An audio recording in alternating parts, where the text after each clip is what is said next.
अब तक हमने कथा सरित सागर की उत्पत्ति की कहानी सुनी। हमने जाना कि कैसे एक श्राप के कारण शिव जी की दिव्य कथाएं पृथ्वी पर आईं, कैसे वररुचि ने अपना जीवन जिया और कैसे गुणाढ्य ने अपने रक्त से बृहत कथा की रचना की। राजा सातवाहन ने उस महाग्रंथ के 7वें और अंतिम भाग को बचाया था, जिसमें राजकुमार नरवाहन दत्त की कथाएं हैं। तो चलिए आज से हम उसी बचे हुए 1 लाख श्लोकों वाली बृहत कथा का आरंभ करते हैं। यह कहानी है राजकुमार नरवाहन दत्त के पिता की, जो इस पूरी कथा के एक और महान नायक हैं। यह कहानी आरंभ होती है पांडवों के वंशज वत्स देश के प्रतापी राजा उदयन से। उदयन अपनी राजधानी कौशाम्बी से राज करते थे। वे जितने वीर और कुशल योद्धा थे, उतने ही निपुण संगीतकार भी थे। उनके पास घोषवती नाम की एक दिव्य वीणा थी, जिसके स्वर में जादू था। कहा जाता है कि जब राजा उदयन अपनी वीणा बजाते तो खूंखार जंगली हाथी भी मंत्रमुग्ध होकर उनके वश में आ जाते थे। उस समय उज्जयिनी अवंती में राजा प्रद्योत का शासन था। प्रद्योत एक अत्यंत शक्तिशाली और महत्वाकांक्षी राजा थे।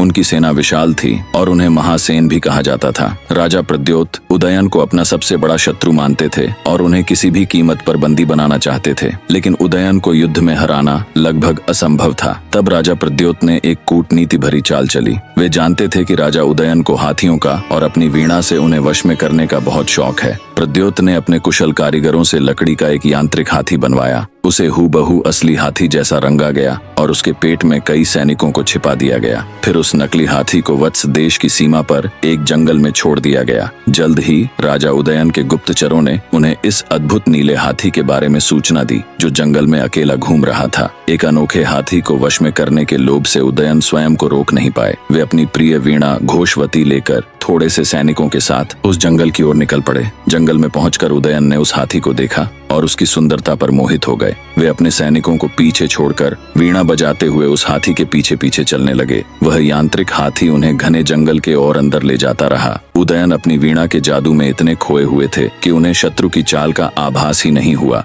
जैसे ही वे जंगल में बहुत अंदर पहुंचे, वह यांत्रिक हाथी रुक गया। उसका पेट खुला और उसमें से राजा प्रद्योत के सैनिक बाहर निकल आए। इससे पहले कि राजा उदयन संभल पाते, सैनिकों ने उन्हें चारों ओर से घेर लिया। उदयन ने वीरता से युद्ध किया, लेकिन वे अकेले थे। अंततः उन्हें बंदी बना लिया गया। वत्स देश का महान राजा अपनी ही एक कला के धोखे में फंसकर अब उज्जयिनी में अपने कट्टर शत्रु राजा प्रद्योत का कैदी था। उन्हें लोहे की जंजीरों में जकड़कर उज्जयिनी के कारागार में डाल दिया गया